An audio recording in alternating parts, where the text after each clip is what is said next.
कभी किसी के पास मांगने नहीं गए, कभी नहीं गए। जीवन में एक सिद्धांत बनाकर रखा है,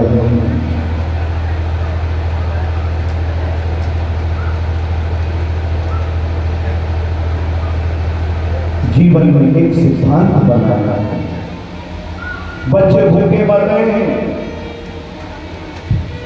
पर ये भगवान का भजन नहीं छोड़ रहे हैं, और एक ही प्रतिज्ञा है कि मर जाऊं मांगू नहीं अपने तन के काज, और परमात्मा के काज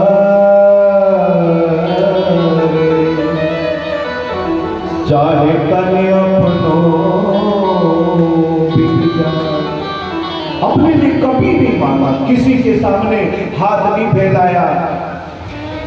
भजन कर रहे हैं, पर साहब मुसीबत तो जब आ जाती है जब सुशीला के बच्चे तड़पते।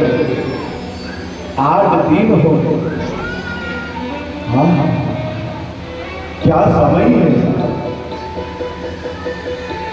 कि एक मानो पक्ष में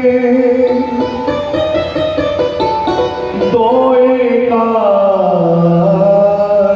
हो। सुदामा ब्राह्मण के घर में नित्य एकादशी हो। अरे साहब, हम तो महीने में 2 एकादशी करते हैं, पर सुदामा जी ऐसे ब्राह्मण हैं कि उनके घर में तो रोज एकादशी हो रही है, रोज एकादशी। पर सुशीला ने कभी नहीं कहा था, कभी नहीं कहा, क्योंकि ये संतुष्टि ब्राह्मण है साहब कि गोधन गजधन बाजी धर और रतन धन खाओ, जब आवहि संतोष धन सब धन भूरि समान। पर आज बच्चे जब बिलखने लगे, अपनी माँ से लिपट गए, माँ 8 दिन हो गए, कुछ खाने को दे दो माँ। 8 दिन से एक दाना भी पेट में नहीं गया है, हम मर जाएंगे। अपनी माँ से लिपट कर जब रोने लगे, सुशीला को समझाने के लिए कुछ कंकड़ पत्थर ला के खाली कढ़ाई में डालकर अपने बच्चों को समझाने के लिए हिलाने लगी। माँ, यही तो माँ की ममता है। अपने बच्चों का दुख कैसे देखिए। आज आंख से आंसू टपक रहे हैं। प्रभु, किसी को इतनी गरीबी मत देना, गरीबी देने से पहले इस संसार से उठा लेना, क्योंकि इस संसार में गरीब की कौन पूछेगा। गरीब के बच्चे एक कोल के लिए तरस रहे हैं, और लखपति करोड़पति के कुत्ते बिस्कुट चबा रहे हैं। हे प्रभु, किसी को ऐसी गरीबी मत देना प्रभु, किसी को ऐसी गरीबी मत देना। आज आंसू आ गए। सुदामा की नाई रो रो के कहती, सुदामा की नाई, अरे ओ गरीबी अब ना सता। आज मुझे पता चल गया है कि गरीबी कितनी बुरी होती है। आज अपने बच्चों को रोते हुए देखा,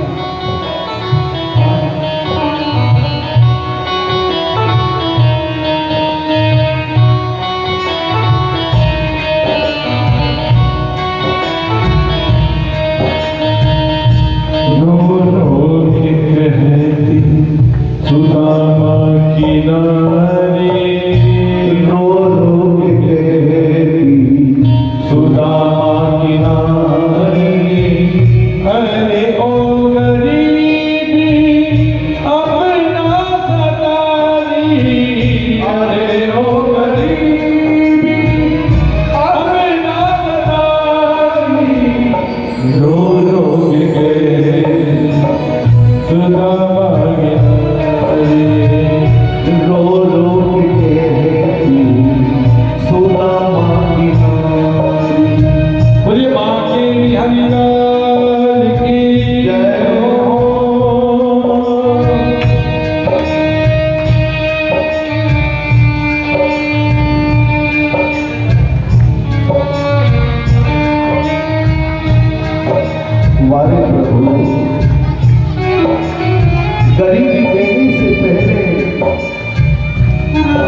बहुत देर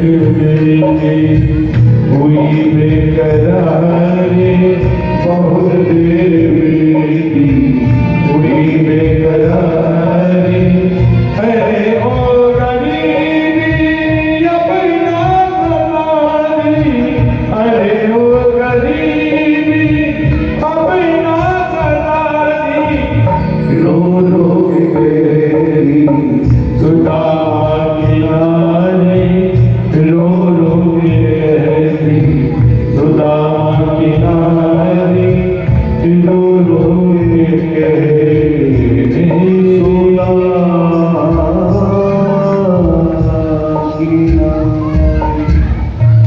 जब अपने बच्चों को बिलखते हुए देखा, सुशीला रोती हुई सुदामा जी के चरणों में चली जाती है। सुदामा जी कहते हैं, क्या हुआ देवी, आज तुम्हारी आंखों में आंसू आ रहे हैं। हाथ जोड़कर सुशीला कहने लगी, ना आपके श्री चरणों में एक बंधन कर रही हूँ, निवेदन कर रही हूँ। आप कभी कभी कहते हो ना, आपके बचपन की एक सखा भी है द्वारिका ना। अरे सुशीला, तूने कैसी याद दिला दी।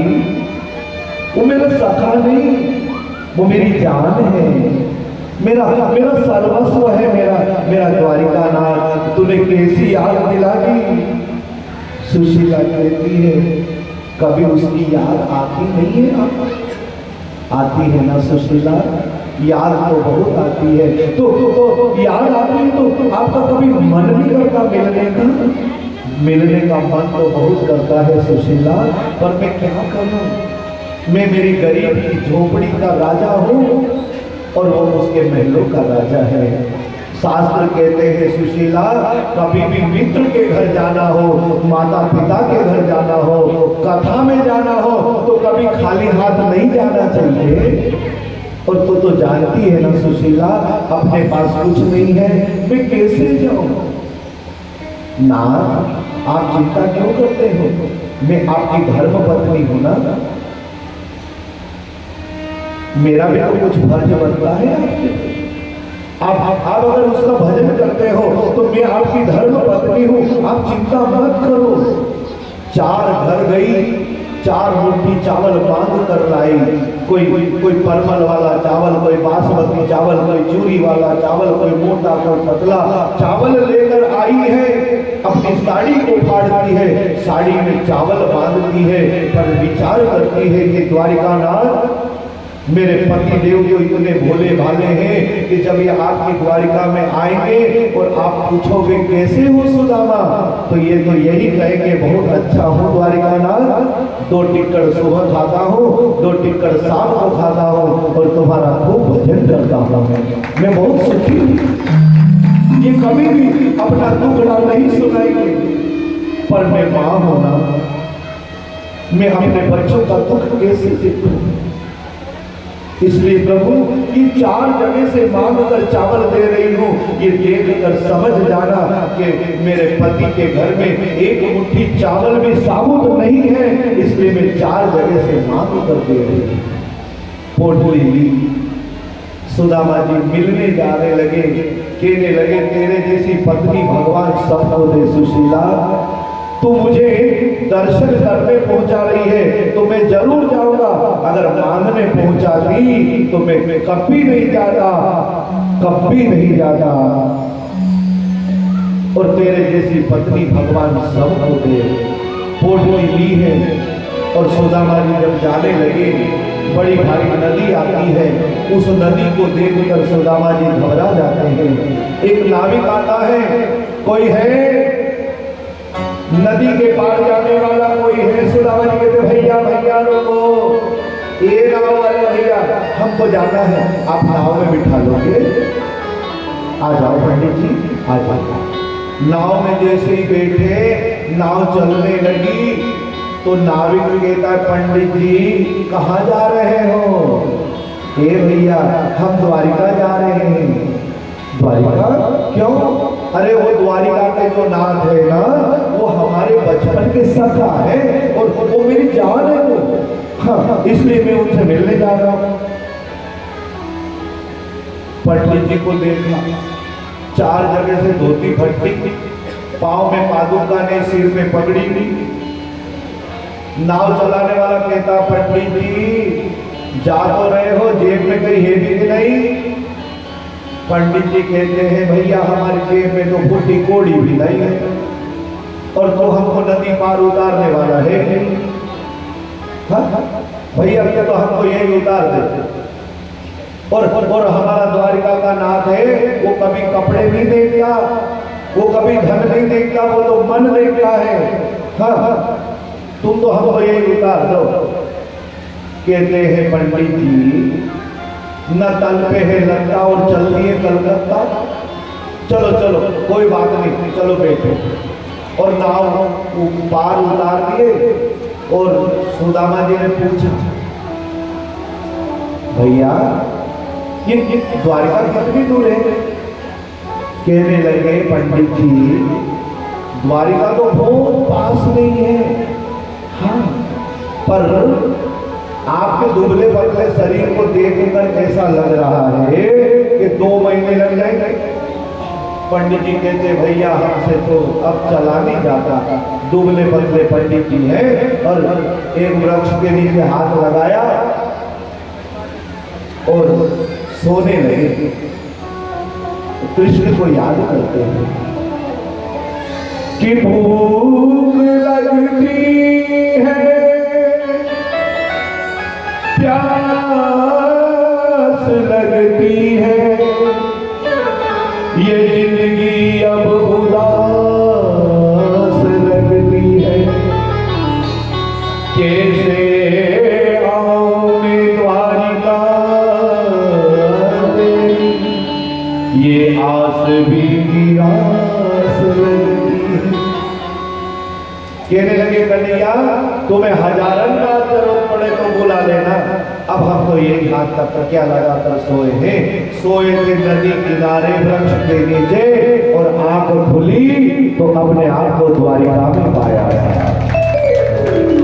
और द्वारिका में जैसे ही अपने आप को देखा, द्वारिका कहाँ है? द्वारिका कहाँ है? लोग कहने लगे, पंडित जी आप द्वारिका में तो खड़े हो, अरे मेरे मित्र का द्वार बता दो, द्वारिका नाथ का द्वार कहाँ है? बोले पंडित जी आगे सीधे चले।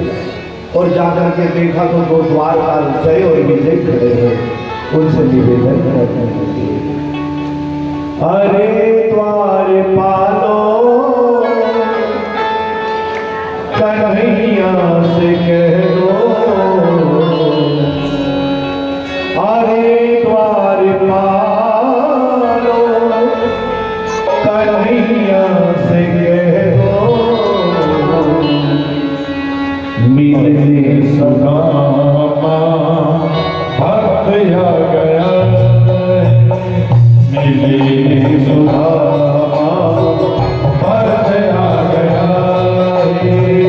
अरे द्वारपालो कन्हैया से कह दो, अरे द्वारपालो कन्हैया से कह दो, मिलने सखा नसीब आ गया, मिलने सुदामा सदा आ गया। बोली बाके बिहारी लाल की जय हो।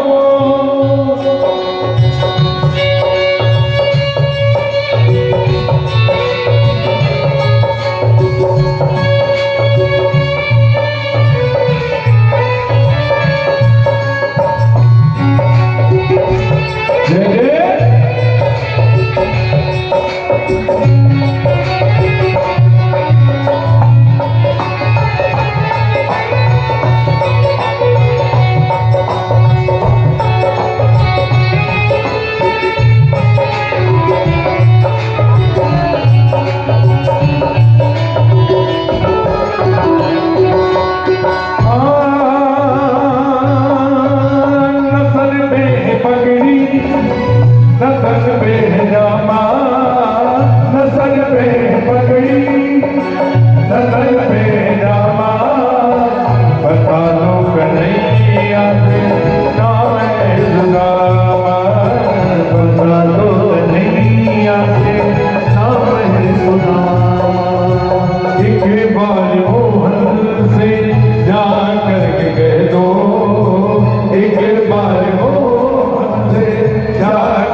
चले आए मोहन सुनते ही दौड़े, चले आए मोहन लगाया गले सुदामा को मोहन, लगाया गले से सुदामा को मोहन।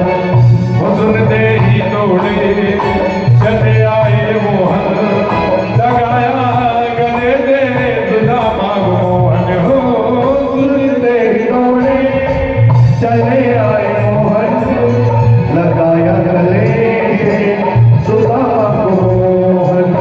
लगाया गले सुदामा को मोहन।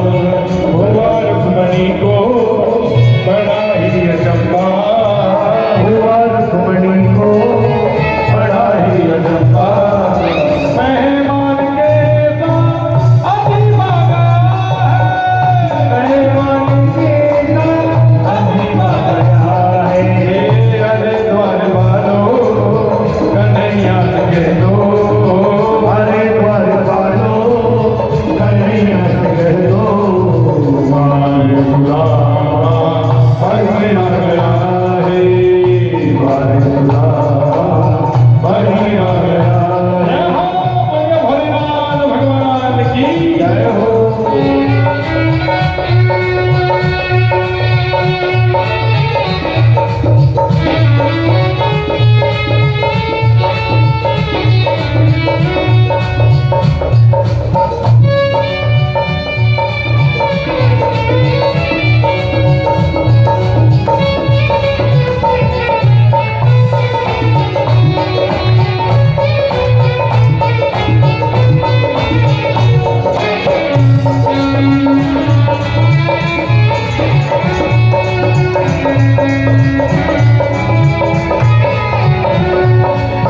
सिंहासन पे अपने सुदामा बिठाए, सिंहासन पे अपने सुदामा बिठाए।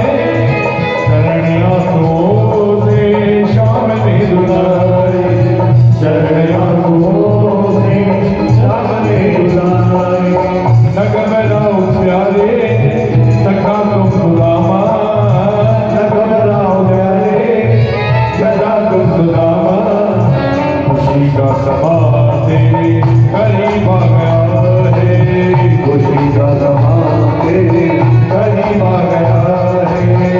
द्वार सुदामा भक्त आ गया है, तेरे द्वार सुदामा भक्त आ गया है।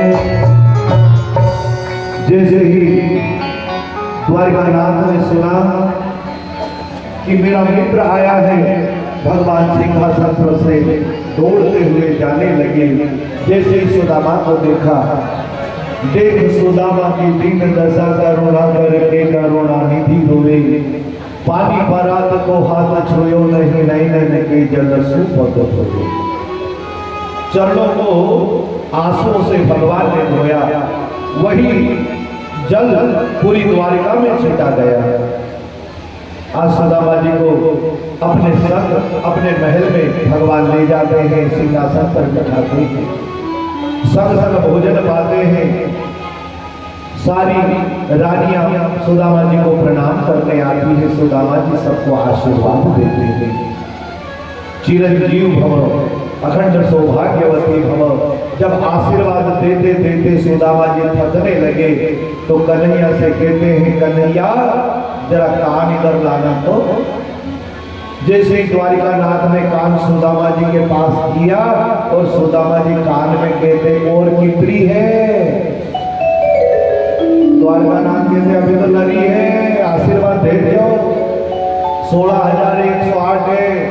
फिर सगड़ा का 10-10 छोरा आएगा, उनके भी आशीर्वाद दो, जो उनकी एक एक छोरी आएगी। सुदामा जी कहते, मैं तो थक गया, अब मेरे से आशीर्वाद न दिया जाए। मैं दुबला पतला ब्राह्मण हूँ, बड़े बड़े पहलवान थक जाते हैं, तो मैं कैसे दूं? सुदामा जी से भगवान कहते, आशीर्वाद तो देना पड़ेगा। गुरु महाराज घर आए, बामन महाराज गांव में आए तो घर घर जाना पड़ेगा, चाय भी पीनी पड़े, पानी भी पीना पड़े, भले पेट भरे जाए, थोड़ी सी तो लेनी पड़ेगी गुरु जी। हाँ ठीक है। पंडित जी को तो काम है, लेनी भी पड़े, खाना भी पड़े, आपको आशीर्वाद देना पड़ेगा। सुदामा जी कहते एक काम करना, तू ही सबके तरफ से मुझे प्रणाम कर ले, मैं तुझे आशीर्वाद दे दूंगा। द्वारकानाथ ने कहा अच्छा सबकी तरफ से मैं कर लूं। और जैसे ही भगवान सुदामा जी के चरणों में झुके और दोनों हाथों से पीठ थपथाने लगे, श्रीवर्चस्व आयुष्य आरोग्य महाविधाशो भवानम महीयते धनम धान्यम पशु बहुपुत्र लाभम शत संवत्सरम दीर्घ आयु। आशीर्वाद सुदामा जी के चरण दबाने लगे भगवान। भगवान के आंख में आंसू आ गए। सुदामा जी के पैर में छाले देखे बड़े बड़े। भगवान रोने लगे।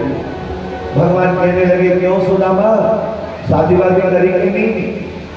शादी तो कर ली भैया, 4 बच्चे भी है और तुम्हारी भाभी बहुत अच्छी है।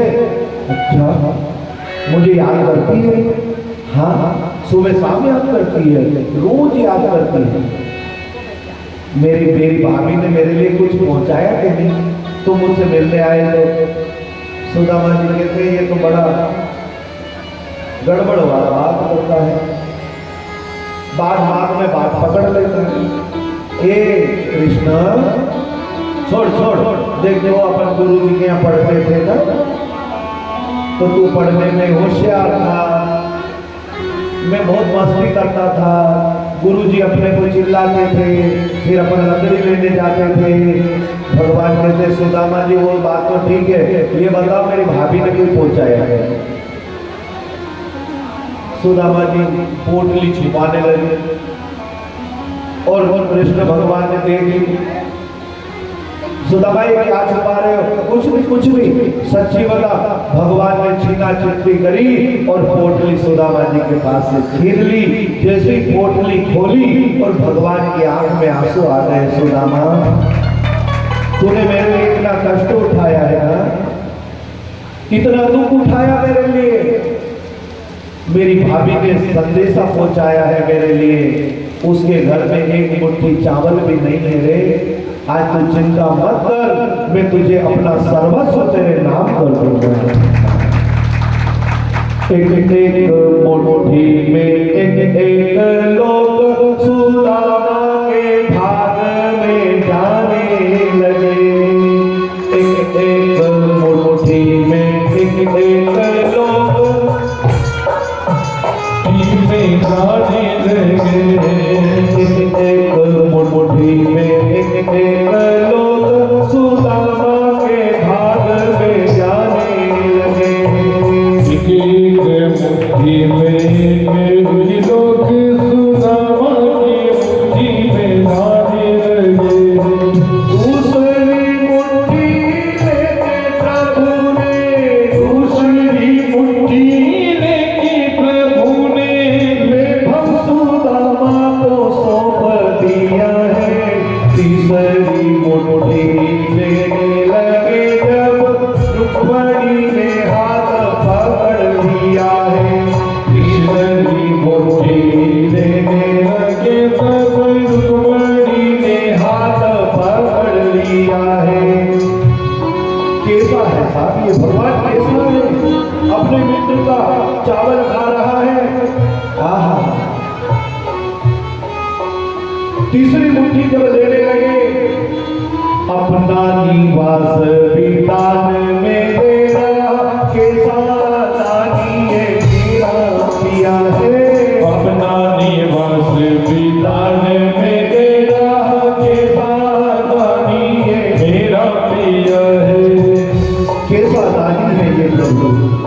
एक मुट्ठी खाई तो एक लोक का राज दे दिया, दूसरी मुट्ठी खाई तो दूसरा लोक का राज दे दिया, तीसरी में अपना निवास भी देने लगे। लक्ष्मी जी ने हाथ पकड़ लिया, मत दो, अपन सगड़ा कहाँ आना, सगड़ों पापड़ होने दिलोगा तो अपन कहाँ जाएगा। अरे महाराज और तो कथा बाची लेगा, पूजा पाठ कर लेगा, पर द्वारिकानाथ आपसे ना तो कथा बचेगी न पूजा पाठ होगी, तो कहे हमारा वास्ते भी ऋण दो। इसमें तीसरे में हाथ पकड़ लिया। लक्ष्मी जी कहती है कि पहली मुट्ठी में मुझे आपने इनके घर पहुंचा था सात्विक रूप में, दूसरी मुट्ठी में राजसी रूप में और तीसरा रूप मेरा है तामसी। दो रूप में तो मैं ब्राह्मण के घर चली गई, पर तीसरे रूप में तामसी रूप में मैं ब्राह्मण के घर नहीं जाऊंगी, नहीं तो ब्राह्मण मांस मदिरा करने लग जाएंगे तो यजमानों का कल्याण कैसे करेंगे। इससे मेरे हाथ पकड़ लिया। सुदामा जी को भगवान ने सब कुछ दे दिया। अब सुदामा जी कहते हैं कि ज्यादा घर है, मित्र का घर है, रुकड़ो भी नहीं हो, ध्यान रखो। पामना जाओ तो पहला दिन को पामणो, न दूसरा दिन को पई, न तीसरा दिन मिंगी गयो तो कहीं तो मतीज मारी गई। अब पहला गए हो तो आश्रम में अच्छा माल मिलतो, साधु संत का या हलवो ने पूरी ने मालपुआ ने खीर ने पकौड़ी ने, तो साधु संत वहाँ महीना 2-2 महीना 4-4 महीना रहते।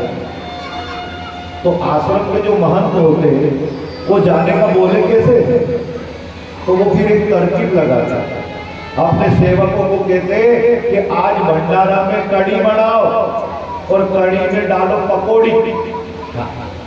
और जब वो कड़ी पकौड़ी बनती और साधु संत खाने के लिए बैठ गए तो साधु समझ जाते कि अब अपनों जाने को टाइम हुई क्यों है। कड़ी पकौड़ी बेसन का, कड़ी पकोड़ा बेसन का और रास्ता पकड़ो स्टेशन का। समझ जाते तो काल हमने भी बेसन खरीदी हुए। गोपाल कृष्ण भगवान की। कड़ी पकोड़ा बेसन का और रास्ता पकड़ो स्टेशन का। महाराज गणाधन हुई गया, 7-7 धन हुई गया, आपको असलपुर में करते जाऊंगा। गोपाल कृष्ण भगवान की। सुदामा जी कहते भैया मैं जा रहा, द्वारकानाथ कहते जाओ ना, तुमको रोका किसने, पर जाते जाते ये मेरा पीताम्बर दे जाओ।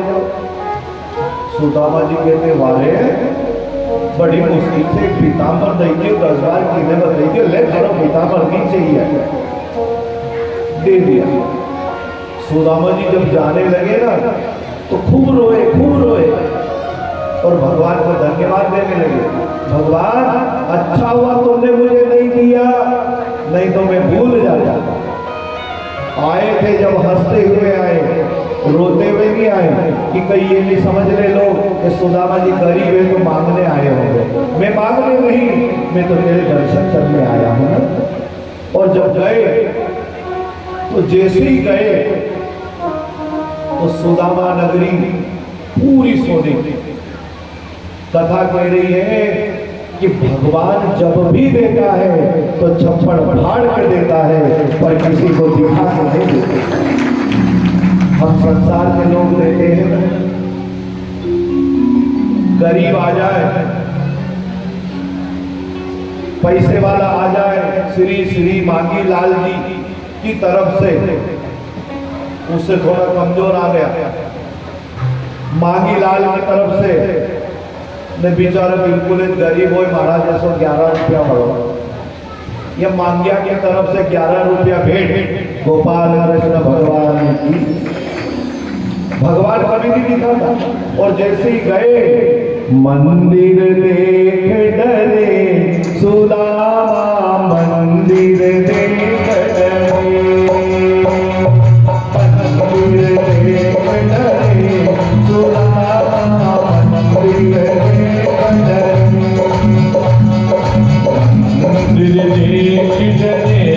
सुदामा, मंदिर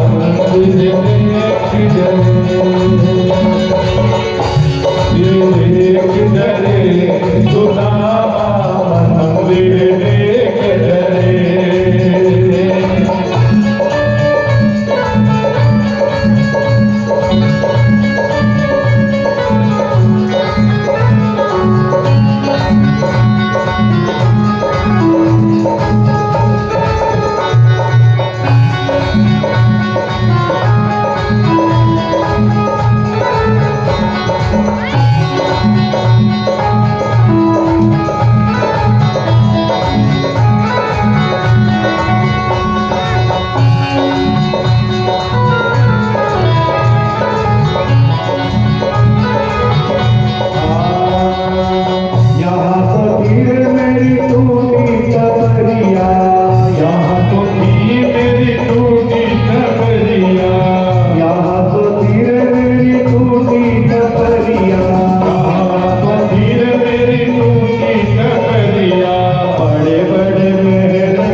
मंदिर देख डरे सुदामा, मंदिर देख डरे। सुदामा जी कितना बड़ा भारी महल देखकर डरते। उनकी पत्नी सुशीला 16 श्रृंगार करके बाहर आई। सुशीला कहती है, ना आपको प्रभु के दर्शन चाहिए थे, मुझे धन चाहिए था, आपको दर्शन मिले, मुझे धन मिला। बड़ी सुंदर कथा श्री सुखदेव जी महाराज ने सुनाई। दो मित्रों कहते, राजन भगवान समय समय पर अपने पुत्रों को शिक्षा देते थे कि कभी भी जीवन में कोई ब्राह्मण को, कोई संत को और कोई गाय को कभी मत सताना। आप भी ध्यान रखना, कभी भी जीवन में कोई ब्राह्मण से बैर मत करना, कोई गाय को सताना मत, किसी गोपी की आंख में आंसू मत लाना। भगवान सब कुछ कर सकता है, भगवान सब कुछ सहन कर सकता है, पर ब्राह्मण से बैर, गाय का अपमान, गोपी का अपमान, संत का अपमान, ये भगवान कभी सहन नहीं करता। अपने पुत्रों को समझाते, बेटा कभी भी इनका अपमान मत करना, पर उनका जो बेटा है सांब, उसने गलती कर दी, संतों का अपराध कर दिया उसने। संत जब आए तो संत के सामने पेट पे कपड़ा बांध कर चला गया। कहने लगा, बताओ अगर तुम सच्चे संत हो, साधु हो, तो बताओ इसके पेट से बालक जन्म लेगा या बालिका? संत का उपहास करने लगा, संत की मजाक उड़ाने लगा। संत ने कहा, तुम्हारे पिता ने कभी संतों का अपमान नहीं किया, मजाक नहीं उड़ाई, पर तुम संतों की मजाक उड़ा रहे हो। जाओ, हम तुम्हें श्राप देते हैं, ना तो इसमें से लड़का जन्म लेगा ना लड़की जन्म लेगी, इसमें तो पूरे यदुवंश को समाप्त करने वाला मूसल पैदा होगा। मूसल जब से श्राप लगा है, जब से श्राप लगा है द्वारिका को, तब से नित्य नए संत का आगमन होने लगा था। एक दत्तात्रेय नाम के संत आए, उन्होंने 24 गुरु की कथा सुनाई। आप लोग ध्यान से सुनना। जीवन में कुछ हो ना हो, पर गुरु जी जरूर होना चाहिए। नुगरे बनने का कभी भी, गुरु जरूर बनाना, किसी को भी बनाना। मन मिले तो मेला कीजिए, चित्त मिले तो चेला, नहीं तो भला अकेला।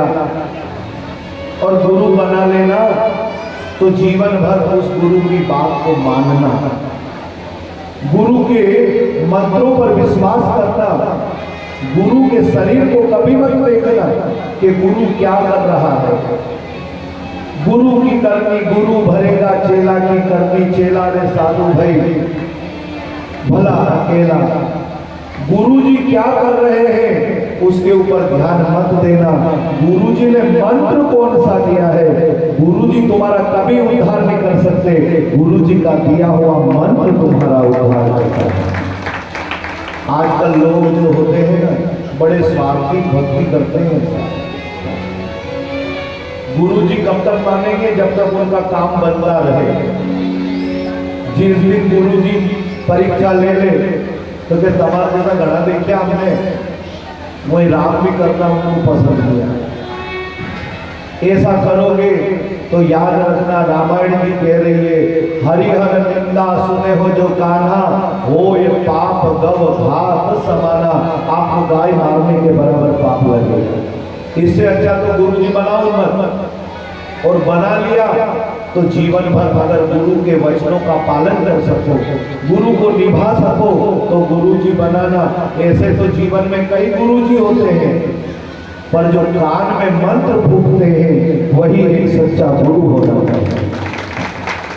और जीवन में एक बार कान में मंत्र फूक दिया जाता है, उसके बाद तुम जीवन में कभी दूसरा गुरु मत बनाना, नहीं तो जो गुरु जी ने मंत्र दिया है उनका अपमान होगा और फिर तुम्हें गाय मारने के बराबर पाप होगा।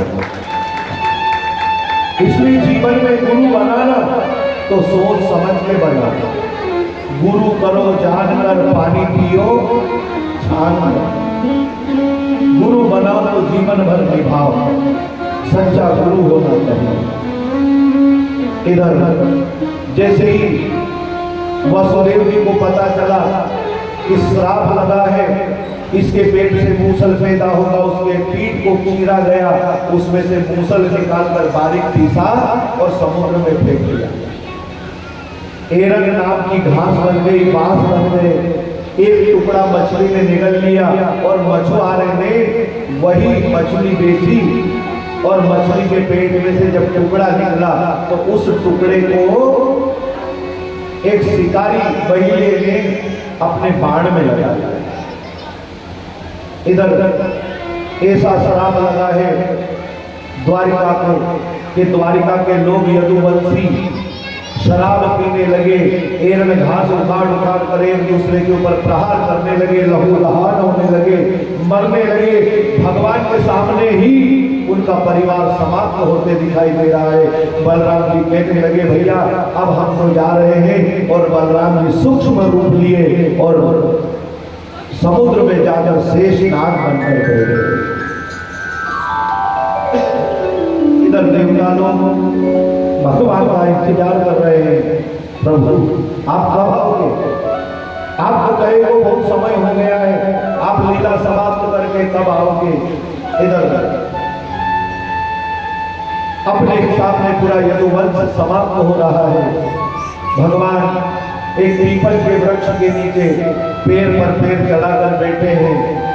उनके चरण में चिन्ह है पद्म का, जो दूर से हिरण जैसा दिखाई देता है। साहब वो जो बहेलिया आया शिकार खेलने, उसने देखा कि हिरण बैठा हुआ है तो उसने छूप करके और जैसे ही हिरण समझकर बाण लगाया, वो बाण भगवान के सीधे चरण के अंगूठे में जाकर लगा।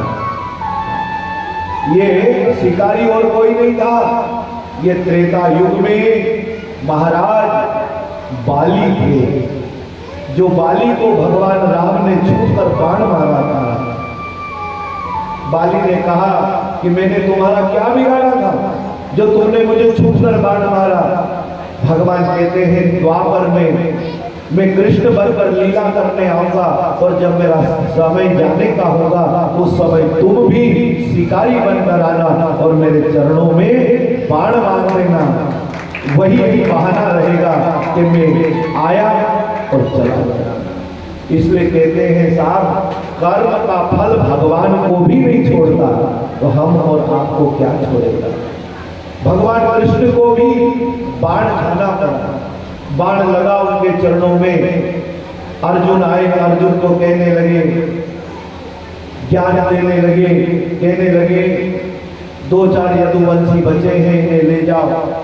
अपनी पत्नियों को अर्जुन के सुपुर्द किया, इन्हें ले जाओ, और मेरे जाते ही द्वारिका पानी में डूब जाएगी।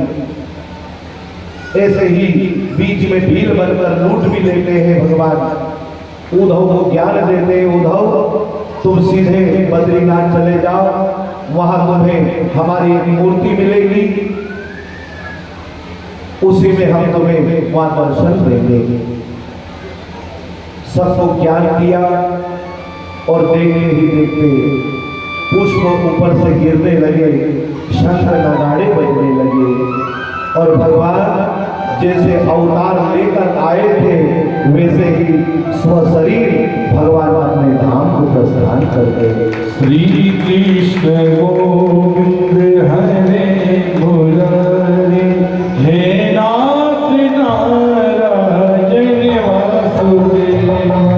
श्री कृष्ण गोविंद हरे मुरारी, हे नाथ नारायण वासुदेव। श्री कृष्ण गोविंद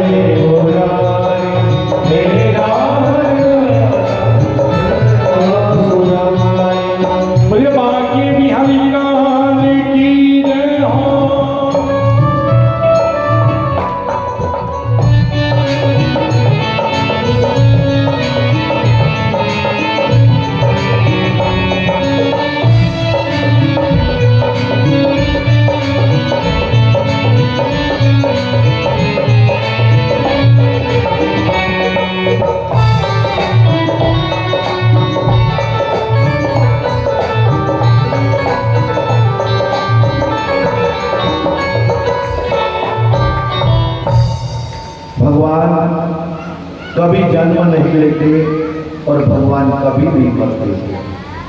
जब जब धर्म की हानि होती है, पाप बढ़ता है, भगवान आते हैं और अपनी लीला समाप्त हो जाती है तो अपने धाम पर ग्रहण कर जाते हैं। इधर सुखदेव जी महाराज ने परीक्षित को कलयुग के बारे में बताया कि 4,32,000 वर्ष का कलयुग है। अब ये कलयुग बढ़ते बढ़ते बढ़ते जब अपनी चरम सीमा पर पहुंचेगा तो रामचंद्र कह गए सिया से ऐसा कलयुग आएगा, हंस चुकेगा दाना तिनका और कौवा मोती खाएगा। बात बात पर मात पिता को बेटा आंख दिखाएगा। जब कलयुग बढ़ेगा तो गाय को तो रोड पे छोड़ दी जाएगी और कुत्ते को घर में पाला जाएगा।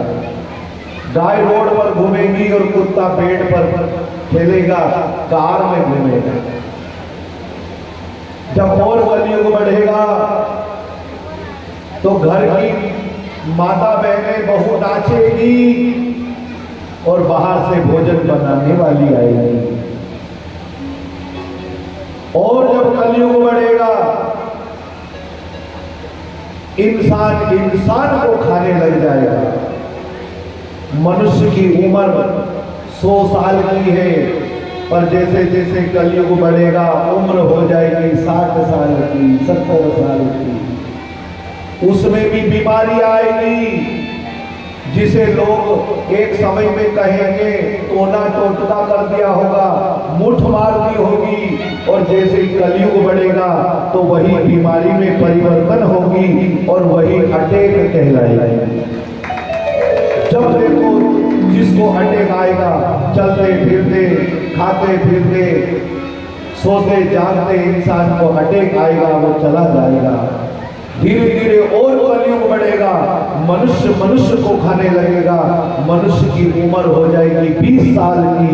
20 साल में जन्म भी ले लेगा, शादी भी कर लेगा, बच्चों को जन्म भी दे देगा, दादा परदादा सरदादा बन जाएगा और जैसा आया वैसा चला जाएगा।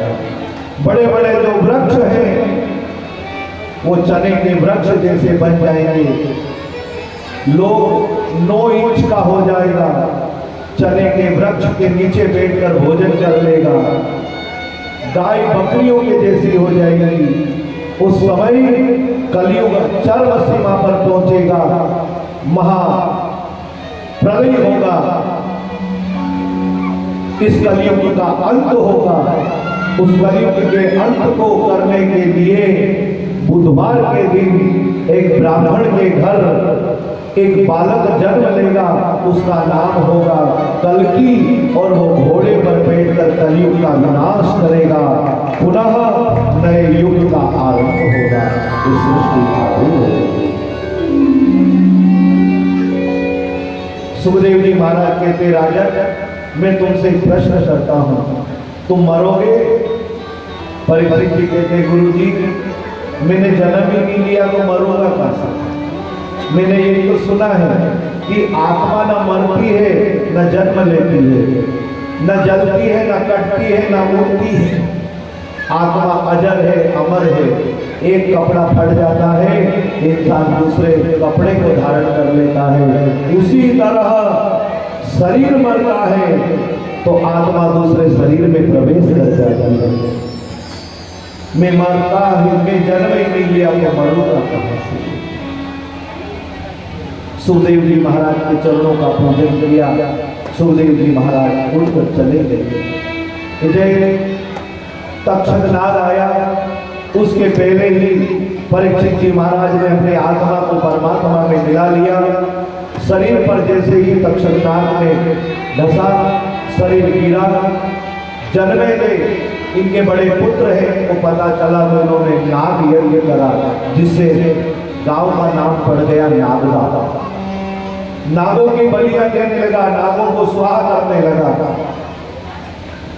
आस्तिक मुनि आए, एक नाग को बचाया और वो नाग ने कहा कि जहां कहीं भी हमारा डर हो, तुम भी बहुत ध्यान से सुन जो भाई हो, तुम सगड़ा किसान लोग हो, गावड़ा में रहने वाला हो, खेत में घर बनाने वाला हो, अगर तुम्हारे ऐसा लगे कि आसपास अपना सांप रहे, घर में बार बार सांप घुसे है, खेत में बार बार सांप आई जाए है, तो आस्तिक मुनि का नाम लेकर लाइन खींच देना, थोड़े से राई के दाने, सरसों के दाने मंतर कर आस्तिक मुनि का नाम लेकर उड़ा देना, सर्प उस जगह पर कभी नहीं आएगा। ये सर्पों ने वचन दिया है। इधर सुखदेव जी महाराज ने बड़ी सुंदर कथा 7 दिन तक सुनाई, और यही कथा मैंने आपको सुनाई। जैसे सुखदेव जी महाराज ने कथा सुना करके परीक्षित जी का मोक्ष करवाया, मैं भी भगवान से प्रार्थना करूं, प्रभु 7 दिन तक इस धर्मशाला में बैठ करके प्रजापति परिवार ने जो अपने पूर्वजों के लिए कथा करवाई है, इस कथा का अंतिम पुष्प मैं आपके श्री चरणों में अर्पण करता हूं और प्रभु से प्रार्थना करता हूं, प्रभु इन 7 दिनों की कथा का पुण्य का जो भी लाभ है इस प्रजापति परिवार के पूर्वजों को प्राप्त हो और इनके पूर्वज आपके श्री चरणों में वैकुंठ धाम में वास करें। इनका परिवार सुखी हो, इनका परिवार आरोग्य हो, इनका परिवार धनी हो और इनका परिवार भक्तिमय हो, यही प्रार्थना करता है। और आप लोगों से प्रार्थना करता हूं कि 7 दिन आपने अपने घर के काम को छोड़ा, अपने गांव को छोड़ा और यहाँ बैठ करके 3-3, 4-4 घंटे आपने कथा श्रवण करी, मेरी इस वाणी को सुना। 7 दिन में अगर आपको कुछ भी अच्छा लगा हो, एक शब्द भी, तो माता मैं आप लोगों से हाथ जोड़ के प्रार्थना करता हूँ, एक बात भी अगर मेरी अच्छी लगी हो तो उसको ले जाना और अपने जीवन में उतार लेना, तो मैं समझूंगा कि मेरी कथा करना सफल हो गया। अगर मुझसे अगर कोई गलती हो गई हो, कोई बोलने में आ गया हो या मेरे मित्रों से अगर कोई शब्द गलत निकल गया हो जिससे आपके हृदय को ठेस लगी हो, आपको बुरा लगा हो, तो आज मैं आप सबसे हाथ जोड़कर माफी मांगता हूँ। हमें अपना भाई, अपना बेटा समझकर माफ कर देगा।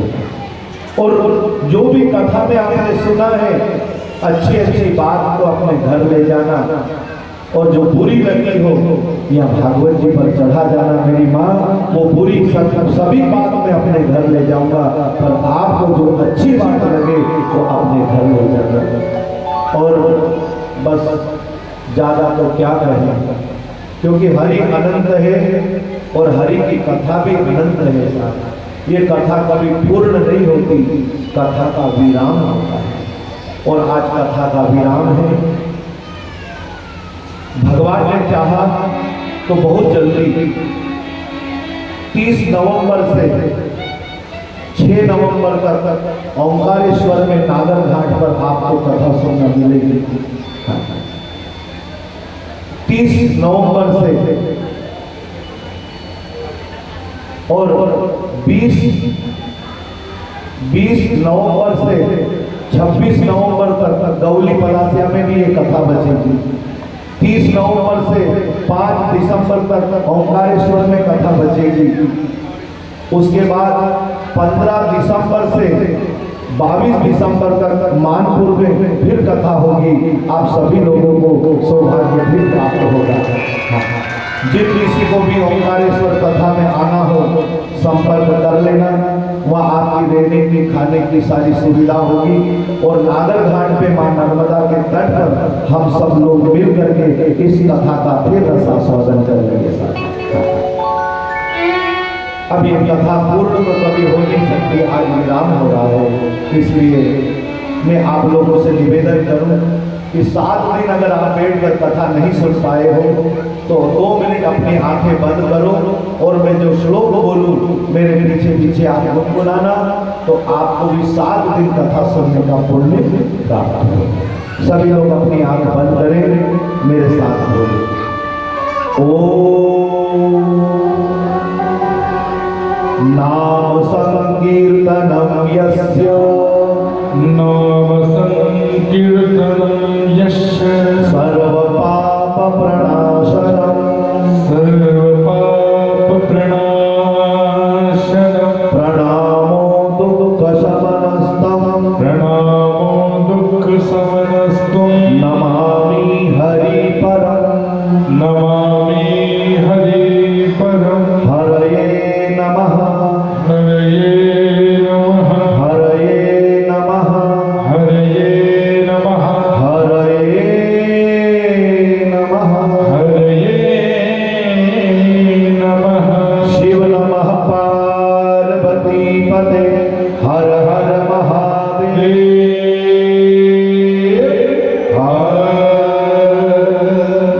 देखिए अब मैं थोड़ा सा परिचय करवा दूं आपको। हमारे जो सुंदर सुंदर भजन गा रहे हैं हमारे परम मित्र श्री मनजीत जी वैष्णव, बड़े ही सुंदर स्वर में इन्होंने भजन गाया। स्वयं भी कथा करते हैं, स्वयं भी भजन करते हैं, पर हमारी मित्रता है और इसी मित्रता के कारण हम लोग जहाँ भी कथा होती है संग सुनते रहते हैं। और आप लोगों के यहाँ तो साहब इनका विशेष प्रेम है, इनको बिहारी जी महाराज के नाम से बुलाते हैं। इनके लिए जोरदार ताली बजाकर इनका स्वागत सम्मान करेंगे। बीच में जो सितार बजा रहे हैं हमारे बड़े भैया, बहुत ही सुंदर स्वभाव के हैं, निर्मल मन वाले हैं।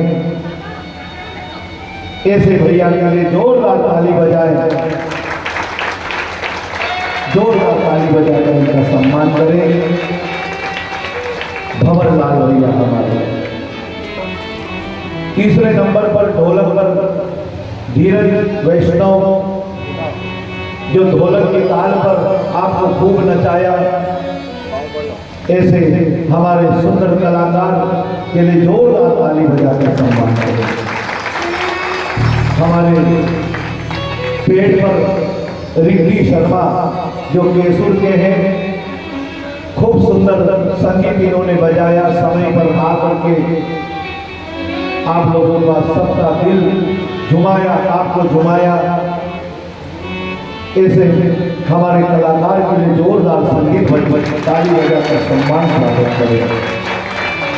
हमारे जो दो ब्राह्मण देवता है, नितिन जी शर्मा और हमारे गांव के लाडले ब्राह्मण अंकित जी जोशी, इन्होंने आपके घर पर बैठकर भागवत जी के 18,000 श्लोकों का पाठ किया और अंकित जी ने जो पूजन कर्म करवाया विधिवत, जो आपके मन को भाया और आपके पितरों का तर्पण करवाया, जो आपके पितरों का उद्धार करने के लिए है।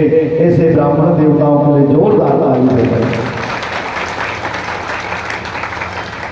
सुंदर साउंड जिन्होंने हमारे कान्हा जी पाटीदार गौली पलासिया वाले, जहाँ भी कथा होती है इन्हीं का साउंड लगता है, जिससे गले पर जोर नहीं आए, आप लोगों के कान तक एक एक शब्द भगवान की कथा का पहुंच जाए। ऐसी मेहनत करने वाले हमारे कान्हा जी के लिए जोरदार ताली बजाकर स्वागत करें। और हमारे लाड के मामा जी, इनका तो कई बखान करा था, बहुत अच्छा। हर चीज का जो ध्यान रखे, रात को भले ही सुई जाए, भले 2 बजी जाए, इनकी नींद खुली जाए, ये गुरु जी का पग दुखी रहा तो रात को 2 बजे दबाने बैठी जाए। हर चीज गुरु जी को क्या चाहिए, गर्म पानी चाहिए, ठंडा चाहिए, खाया कि नहीं, पिया कि नहीं, सोए कि नहीं, जगेंगे कि नहीं, कब जगेंगे, ये सारा ध्यान रखने वाले 24 घंटा हमारे साथ में रहने वाले हमारे आकाश मामा के लिए जोरदार ताली बजाते हैं। और एक बार हमारे प्रजापत परिवार के 4 भाई और 4 देरानी जेठानी और इनके भतीजे काका जी के लिए जोरदार ताली बजाकर स्वागत करें। और एक बार आप स्वयं अपने लिए ताली बजाएं, क्योंकि आपने सब काम छोड़ा और 7 दिन भगवान के लिए यहाँ कथा सुन रहा है। बस इतनी सी बात कहते हुए मैं अपनी वाणी को विराम देता हूँ।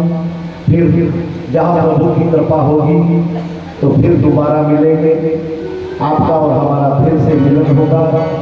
हुई भागवत तो मिलेंगे दोबारा, मिलन 7 दिन का हमारा तो बना होगा।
श्रीमद् भागवत महापुराण में शोभा और श्री प्रजापति परिवार को आशीर्वाद देने के लिए जो इंदौर से महानुभाव बता रहे हैं उनसे भी निवेदन है श्रीमद् भागवत महापुराण के पास आकर के आशीर्वाद ग्रहण करें। बोले भागवत महापुराण की रही भाग्यवती तो रही भाग्यवती तो हम मिलेंगे दोबारा, मिलन 7 दिन का हमारा दोबारा, मिलन 7 दिन का हमारा दोबारा।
देगा सबको राम राम हम तो गए सबको बोलिए भागवत महापुराण। अभी आरती के पश्चात जिन किसी माता बहनों को भागवत जी का पूजन करना हो, ब्राह्मण देवताओं का पूजन करना हो, तो बड़ी प्रेम से दो जने आकर के और भागवत जी का पूजन करना, धक्का मुक्की बिल्कुल मत करना।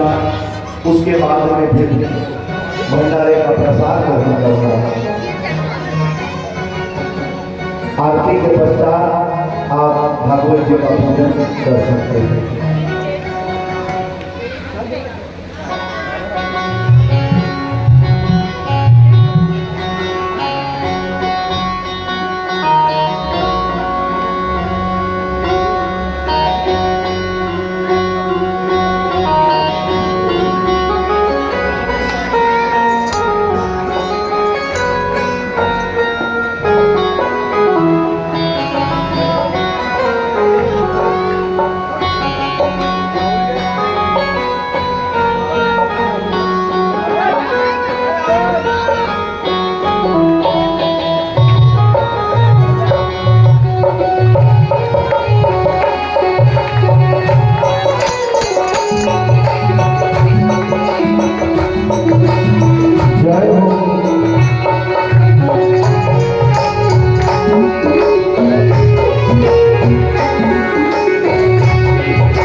करेगा हाथ जोड़ के क्षमा तेरी आरती कन्हैया तेरी आरती सारा परिवार करेगा हाथ जोड़ के क्षमा तेरी आरती कन्हैया तेरी आरती सारा परिवार करेगा हाथ जोड़ के क्षमा तेरी आरती कन्हैया तेरी आरती सारा परिवार करेगा हाथ जोड़ के। बड़े प्रेम से बड़े भाव से बोलिए भागवत महापुराण की।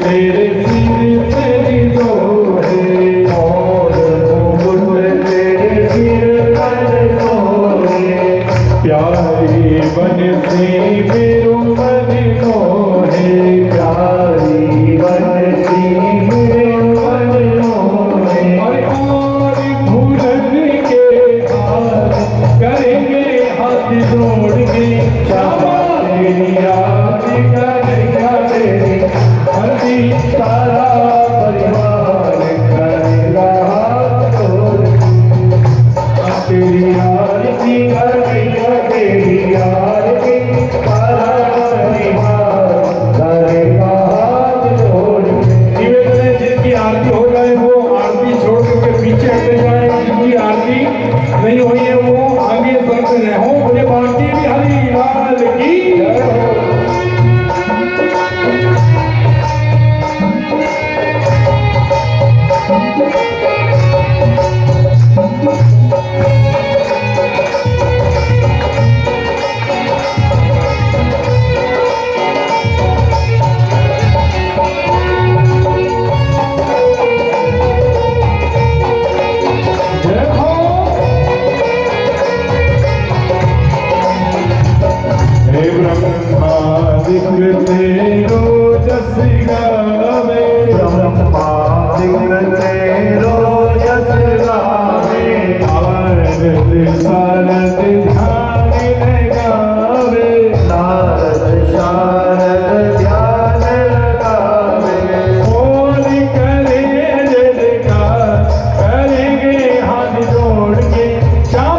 तेरी आरती कन्हैया तेरी आरती सारा संसार करेगा हाथ जोड़ श्यामा तेरी आरती कन्हैया तेरी आरती सारा परिवार करेगा हाथ जोड़ के।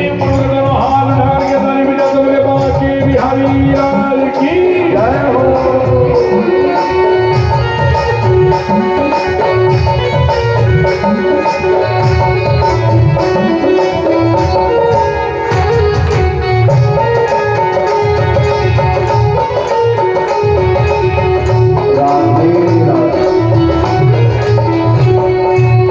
अपने चरण की भक्ति दीजो अपने चरण की भक्ति दीजो अपनी शरण में मोहे रख दीजो अपने शरण में मोहे रख दीजो कर दो भव से पार करेंगे हाथ जोड़ के।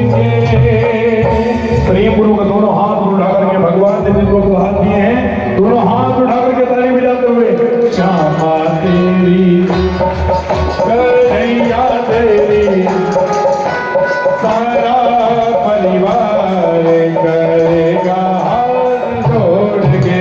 श्यामा तेरी आरती कन्हैया तेरी आरती सारा परिवार करेगा हाथ जोड़ के। श्यामा तेरी आरती कन्हैया तेरी आरती सारा परिवार करेगा हाथ जोड़ के। सारा परिवार करेगा हाथ जोड़ के। सारा परिवार करेगा हाथ जोड़ के। कर्पूर गौरम करुणावतारम संसार सारम वीरहारम सदा वसंतमर्यादवन्दे भगवानी श्रीतं नमामि। जैन श्रीकरणं मा देवताधिपत्यम् आत्मादिमन्त्रं देवं संध्यात् कृष्णादेशं श्रीद्वां